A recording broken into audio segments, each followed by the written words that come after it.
విహారీ ఎంత బాధగా గదిలో కూర్చొని ఉంటాడో అప్పుడే విహారీ దగ్గరికి లక్ష్మి వస్తుంది. విహారీ గారు పిలిచారట అని లక్ష్మి అంటూ ఉంటాయి.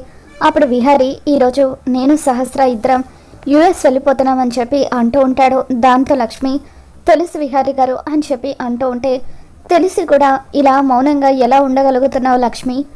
అంటే నేను నిన్ను విడిచి సహస్రతో దూరంగా వెళ్ళిపోవాలని నువ్వు కోరుకుంటున్నావా అని చెప్పి విహారీ అంటూ ఉంటాడు. ఇక దాంతో లక్ష్మి, అవును విహారీ గారు, సహస్ర అమ్మగారు మీ భార్య, మీరిద్దరూ ఎప్పుడూ సంతోషంగా ఉండాలి అని అంటూ ఉంటే, అప్పుడు విహారీ లక్ష్మిని చెయ్యి పట్టుకొని బాత్రూంలోకి లాక్కుపోతాడు. తనని షవర్ కింద నిలబెట్టి, ఇప్పటికైనా నీ బుర్ర చల్లబడిందా? 2 వారాలుగా నువ్వు నన్ను కావాలని దూరం పెడుతున్నావు, మన బంధాన్ని తెంచేయాలని చూస్తున్నావు. అసలు నువ్వేం చేస్తున్నావో నీకన్నా అర్థమవుతుందా? ఎందుకు మన బంధాన్ని తెంచేయాలని చూస్తున్నావని చెప్పి విహారీ అంటూ ఉంటాడు. ఇక దాంతో లక్ష్మి, విహారీ గారు మన బంధం అనుకోకుండా ముడిపడింది. ఆ రోజు నుండి ఈ రోజు వరకు మనం భార్యాభర్తలం అన్న విషయం ఎవరికీ తెలీదు. సహస్రామ్మ గారితో మీ బంధం ఎప్పుడో రాసిపెట్టింది యమునమ్మ గారు కోరుకున్నది. అందుకే సహస్ర అమ్మగారే మీ భార్య, ఈ లోకం దృష్టిలో తనే మీ భార్య. అందుకే మన బంధానికి శాశ్వత ముగింపు పలకాలని నేను మీకు విడాకులు ఇవ్వాలని నిర్ణయించుకున్నానని చెప్పి లక్ష్మి అంటూ ఉంటుంది. ఇక దాంతో విహారీ, అంటే ఇన్ని రోజుల మన బంధంలో ఎప్పుడూ కూడా నీకు నా మీద ప్రేమ కలగలేదా లక్ష్మి అని చెప్పి అంటూ ఉంటే, అప్పుడు లేదు విహారీ గారు అని చెప్పి లక్ష్మి అంటూ ఉంటుంది. లేదు లక్ష్మి, నువ్వు అబద్ధం చెప్తున్నావు. నిజంగా నీకు నా మీద ప్రేమ లేకపోతే ఎందుకు నా కోసం నీ ప్రాణాలు పణంగా పెట్టి నన్ను కాపాడావు? ఆ రోజు పోలీస్ స్టేషన్కి వచ్చి పోలీసులతో పోట్లాడి మరీ నన్ను విడిపించావు. మొన్నటికి మొన్న రౌడీలు నన్ను కిడ్నాప్ చేసినప్పుడు నీ ప్రాణాలు అడ్డు వేసి మరీ నా ప్రాణాలు ఎందుకు కాపాడావో? నా కంపెనీలో 100 కోట్లు పోయినప్పుడు నువ్వెందుకో ఎంతో కష్టపడి ఆ 100 కోట్లు వెనక్కి తీసుకొచ్చావని చెప్పి లక్ష్మిని విహారీ ప్రశ్నిస్తూ ఉంటాడు. ఇదంతా కేవలం మీ మీద అభిమానంతో మాత్రమే చేశానని చెప్పి లక్ష్మి అంటూ ఉంటుంది. అంటే మన మధ్య ఉన్న బంధానికి అభిమానం అనే పేరు పెడుతున్నావా? అంటే ఇన్ని రోజులు నేను నీ మీద చూపించే ప్రేమ నీకు కనిపించలేదా కనుక అని చెప్పి విహారీ ఎంతో బాధగా అడుగుతూ ఉంటాడు.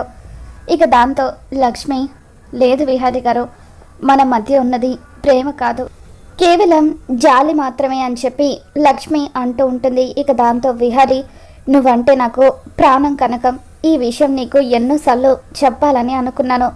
కానీ నేను నీతో ఆ విషయం చెప్పాలనుకున్న ప్రతిసారి కూడా ఏదో ఒకటి అడ్డుపడుతూనే ఉంది. అందుకే ఈ విషయాన్ని నీతో చెప్పలేకపోయాను. అమెరికా కాదు కదా, ఎక్కడికి వెళ్ళినా సరే సహస్రను ఎప్పటికీ నేను నా అర్ధాంగిగా ఒప్పుకోలేను. నా అసలైన అర్ధాంగివి నువ్వు మాత్రమే అని చెప్పి విహారీ అంటూ ఉంటాడు. ఇక దాంతో లక్ష్మి, తెగిపోయే బంధం మీద ఆశలు పెట్టుకోవడం కరెక్ట్ కాదు విహారీ గారు, ఎప్పటికైనా మనం విడిపోవాల్సిందే అని చెప్పి అక్కడి నుండి వెళ్ళబోతూ ఉంటుంది. ఇక దాంతో లక్ష్మి కాలు జారి కింద పడిపోతూ ఉంటే, కింద పడిపోతున్న లక్ష్మిని విహారీ గట్టిగా పట్టుకుంటాడు. ఇద్దరు ఒకరి కళ్ళలోకి ఒకరు ప్రేమగా చూసుకుంటూ ఉంటారు. ఇంతలో విహారీతో మాట్లాడదామని చెప్పి సహస్ర విహారీ గదిలోకి వస్తూ ఉంటుంది. సహస్ర వచ్చి గదిలో నిలబడేసరికి లోపల విహారీ లక్ష్మి ఇద్దరు కూడా షవర్ కింద తడుస్తూ ఉంటారు. ఇక ఇంతలో పద్మాక్షి కూడా అక్కడికి వస్తుంది. వాళ్ళిద్దరిని అలా బాత్రూంలో చనువుగా చూసిన పద్మాక్షి ఉగ్ర రూపంతో విహారీ అంటూ గట్టిగా అరుస్తుంది. ఇక దాంతో విహారీ లక్ష్మి ఇద్దరు కూడా ఉలిక్కిపడి బయటికి చూసేసరికి పద్మాక్షి కోపంగా చూస్తూ ఉంటుంది. ఏయ్, ఏం చేస్తున్నావే నువ్వు నా అల్లుడితో అని చెప్పి పద్మాక్షి లక్ష్మి చెయ్యి పట్టుకొని తనని బలవంతంగా బయటకి ఈడ్చుకొని వస్తుంది. లక్ష్మి చెంప పగలగొట్టడంతో తను కింద పడిపోతుంది. పద్మాక్షి అరుపులు విని ఇంట్లో వాళ్ళందరూ కూడా హాల్లోకి వస్తారు. నువ్వు నా అల్లుడితో బాత్రూంలో, చిచి, నా నోటితో నేను చెప్పలేను, ఎన్నాళ్ళుగా సాగుతుంది ఈ భాగవతం అని చెప్పి పద్మాక్షి లక్ష్మి మీద నిందలు వేస్తూ ఉంటే అప్పుడు లక్ష్మి, అమ్మ మీరు అనుకుంటున్నట్టుగా అక్కడ ఏమీ జరగలేదమ్మా, నేను విహారీ గారితో మాట్లాడాలని వెళ్ళాను అని చెప్పి అంటూ ఉంటే, మాట్లాడడానికైతే రూమ్లో మాట్లాడితే సరిపోతుంది కదా, బాత్రూంలోకి వెళ్ళి మరి మాట్లాడే మాటలు ఏముంటాయని చెప్పి పద్మాక్షి లక్ష్మి మీద మండిపడుతూ ఉంటుంది.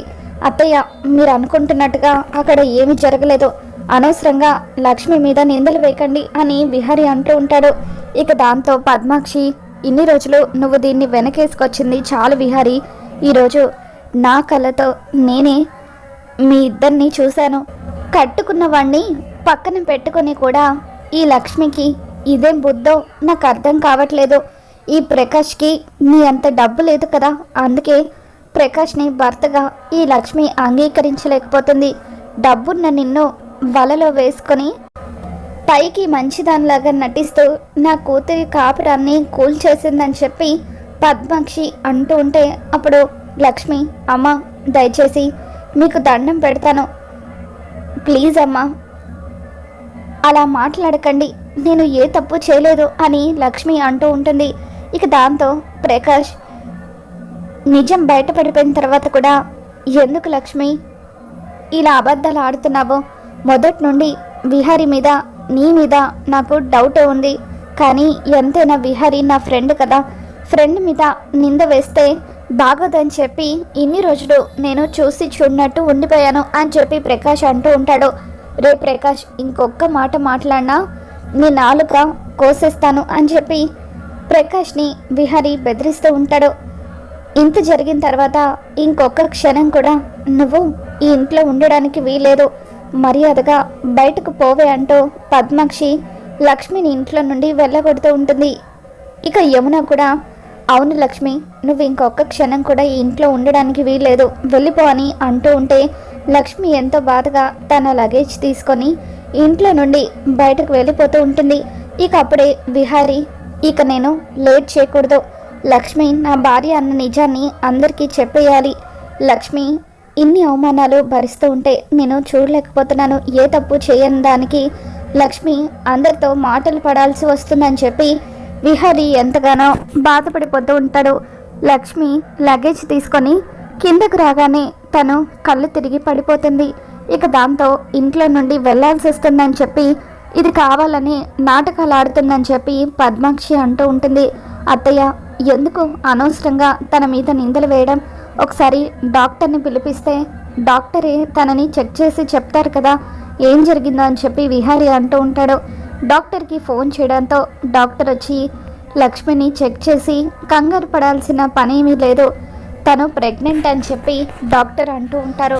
ఇప్పుడు తనకు 2వ నెల, ఫుడ్ సరిగ్గా తీసుకోకపోవడం వల్ల బాగా వీక్గా ఉన్నాను, కొన్ని మెడిసిన్స్ రాసిస్తాను, వాటిని వాడితే సరిపోతుంది అని చెప్పి డాక్టర్ కొన్ని మెడిసిన్స్ రాసిచ్చి అక్కడి నుండి వెళ్ళిపోతారు. కొద్దిసేపటికే లక్ష్మి స్పృహలోకి వస్తుంది. ఇక దాంతో పద్మాక్షి లక్ష్మి చెంప పగలగొడుతూ, నీ కడుపులో ఉన్న బిడ్డకు కారణం ఎవరే అని చెప్పి పద్మాక్షి నిలదీస్తూ ఉంటుంది. ఇక దాంతో ప్రకాష్ లక్ష్మి కడుపులో పెరుగుతున్న బిడ్డకు తండ్రిని నేనే అని చెప్పి ముందుకు వస్తాడు. ఇక దాంతో పద్మాక్షి, ఇంకేం మరి, నీ భర్త పక్కనే ఉన్నాడు, ఇప్పుడు నువ్వు ప్రెగ్నెంట్ అని కూడా తెలిసింది, ఇక ఈ ఇంట్లో ఉండడం ఎందుకు, మీరిద్దరూ ఈ ఇంట్లో నుండి ఇప్పుడే వెళ్ళిపోండి అని చెప్పి పద్మాక్షి అంటూ ఉంటుంది. ఇక యమున కంగారు పడిపోతూ, లక్ష్మి ప్రెగ్నెంట్ అవ్వడం ఏంటి, నిజంగానే తన కడుపులో పెరుగుతున్న బిడ్డకు తండ్రి ప్రకాశేనా అని చెప్పి ఆలోచిస్తూ ఉంటుంది.